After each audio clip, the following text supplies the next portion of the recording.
जितना बढ़िया हो सकता है आदमी ऐसे समय में। 15-20 मिनट ऐसे ही निकल गए।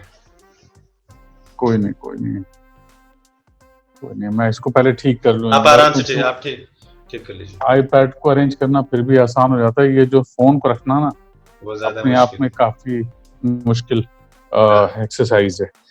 चलिए ठीक है अभी। बिल्कुल, आप एकदम फर्स्ट जी। क्लास आवाज आ रही है। स्वागत है कुमुद मिश्रा जी आपका।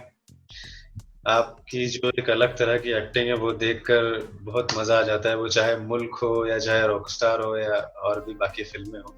लेकिन आप जैसे कि भोपाल से हैं, जी।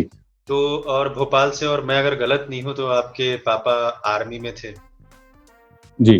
बहुत स्ट्रिक्ट जी। फैमिली से हैं आप। तो कैसे ख्याल आया कि आप बॉलीवुड में जाएं? और मैंने सुना है कि आपके पापा ने बहुत सपोर्ट भी किया, जो एक हाँ, उनसे तो शुक्र। मुझे मुझे पूरा पूरा सपोर्ट मिला, क्योंकि अ, असल में वो रामलीला करते थे, मतलब फौज में जाने से पहले। अच्छा, आर्मी में जाने से। अ, आर्मी में जाने से पहले गांव में जब थे तो रामलीला वगैरह किया करते थे। तो उनका उनका रुझान बहुत था इस तरफ। एक तो एकेडमिक्स में था और दूसरा इसमें था। तो चूंकि बहुत ही गरीबी थी उस समय, तो पढ़ाई जो कुछ भी उन्होंने की वो फौज में भर्ती होने के बाद की। क्योंकि तब तक तो मतलब इतना वो नहीं था कि अपने दम पे पढ़ पाते। तो फौज में भर्ती होने के बाद उन्होंने पूरी पढ़ाई की। 10वीं तक चाकघाट में ही पढ़े हैं, मध्य प्रदेश में। जी जी। तो असल में जब मैं थिएटर कर रहा था या जब मैं ड्रामा स्कूल में था, तो उनको उनको पता था। तो मैं भोपाल जब आया तो तब उन्होंने, असल में वो गए थे भारत भवन, और वो वहाँ पे एक वर्कशॉप होने वाली थी, south central zone cultural centre की, नागपुर की वर्कशॉप भोपाल भारत भवन में होने वाली थी। तो मैं कुछ कर नहीं था, क्योंकि मिलिट्री स्कूल में 7 साल मैं असल में बोर्डिंग में पढ़ा था। तो बाहर कोई भोपाल में कोई दोस्त था नहीं, सारी दोस्ती तो बोर्डिंग में पढ़ने वालों की स्कूल में ही होती है। तो मेरे बिल्कुल। लिए मुझे समझ में नहीं आ रहा था मैं क्या करूँ, और पिताजी को भी नहीं समझ में आ रहा था क्या करें, डैडी को भी नहीं समझ में आ रहा था। तो उनको पता चला एक वर्कशॉप हो रही है, तो वो गए और वो फॉर्म लेकर के आए। उन्होंने कहा बेटा ये भर के देखो, अगर इंटरेस्ट है तुम्हारा इसमें। तो पिताजी ऐसा थे कि वो वो उन्होंने फॉर्म अक्सर लेके में आए फॉर्म, आपके पास, और हाँ वो फॉर्म लेके आए, मैंने भरा, वही उन्होंने ले जाके जमा किया।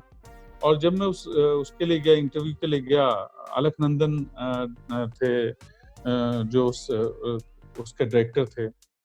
तो जब मैं वहाँ पे अपनी स्पीच दे रहा था, जो भी स्पीच उन्होंने प्रिपेयर करने के लिए कही थी, ऑडिशन या जो भी था उस वर्कशॉप के लिए, तो उन्होंने कहा ये तुम्हारे पिताजी ने तैयार करवाई है, तुम्हारे डैडी ने तैयार करवाई है।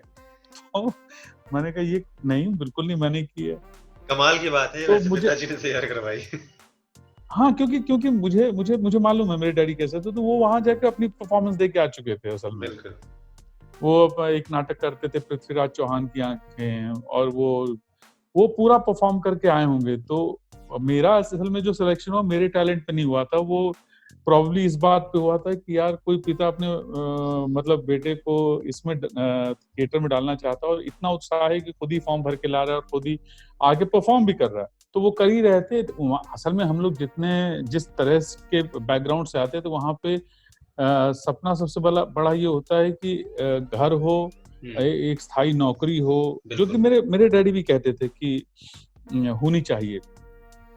लेकिन उनको ये भी पता था कि उसके साथ मतलब अगर वो बॉम्बे आए होते, मान लीजिए अगर वो आए होते अपने समय में, तो मुझसे तो कहीं, मतलब मेरे ख्याल से 100 गुना ज्यादा सक्सेसफुल होते।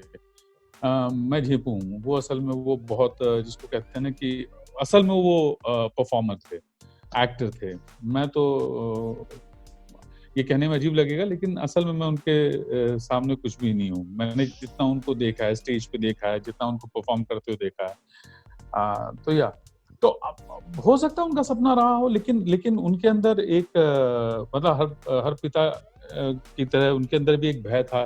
लोअर मिडिल क्लास परिवार से या गरीब परिवार से अगर आप आते हो, तो आपके अंदर एक भय होता है कि आप अपना जीवन कैसे चलाएंगे। ये भय तो हमेशा रहता है। जिसमें एक सरकारी आपको एक नौकरी होनी चाहिए, पेंशन सरकारी वाली नौकरी, नौकरी होनी चाहिए। यस यस, वो बिल्कुल वो बहुत जरूरी होती है। लेकिन उन्होंने मुझे कभी नहीं रोका। अगर मैं बॉम्बे आया तब भी उन्होंने मुझे ये नहीं कहा ये मत करो, कहाँ जा रहे हो, कैसे जा रहे हो? जब ड्रामा स्कूल गया तब भी उन्होंने नहीं टोका। तो मैं ये समझ सकता हूँ और तब भी समझ पा रहा था। इसीलिए जब मैं बॉम्बे आया तो मैंने घर से एक भी पैसा नहीं लिया। मैं भोपाल में हमारे एक मित्र हैं, बहुत करीबी मित्र हैं, उनसे मैं पैसे लेकर के आया था बॉम्बे। तो मैंने पिताजी से और अपने डैडी से नहीं लिया पैसा, क्योंकि मुझे लगा ये मेरा शौक है और मैं करना चाहता हूँ, और ये तो या भोपाल से दिल्ली आप एनएसडी कैसे जी। मनाया पापा को?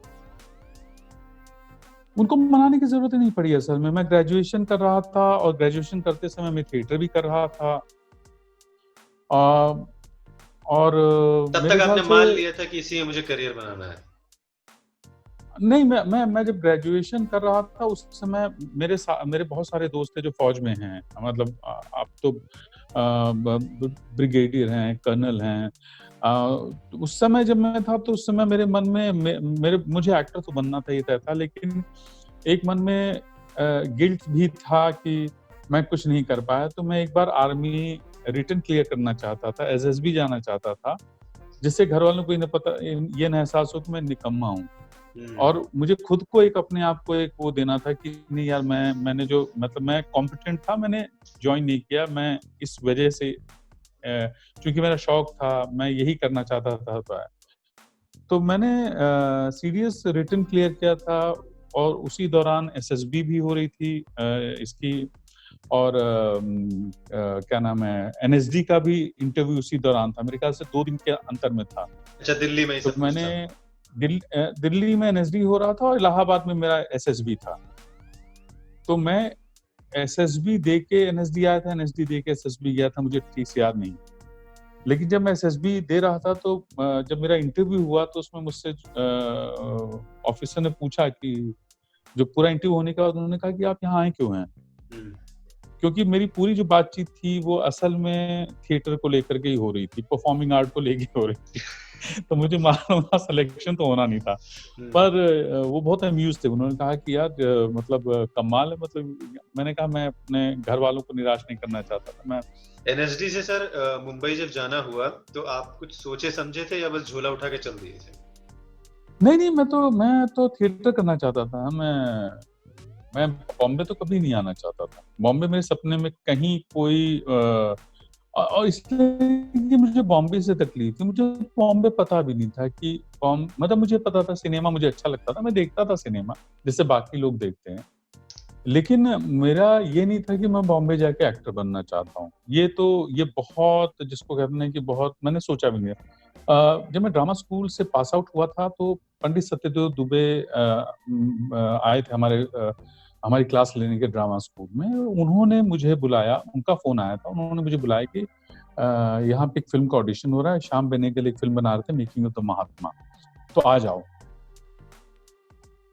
तो मैंने कहा ठीक है, और मेरे पास पैसे तो थे नहीं, ज़ाहिर है, मतलब कहाँ से आएँगे पैसे? कुछ काम तो करते नहीं। तो फिर मैंने एक भोपाल में जो मित्र हैं, उनसे मैंने पैसे लिए, उधार लिए।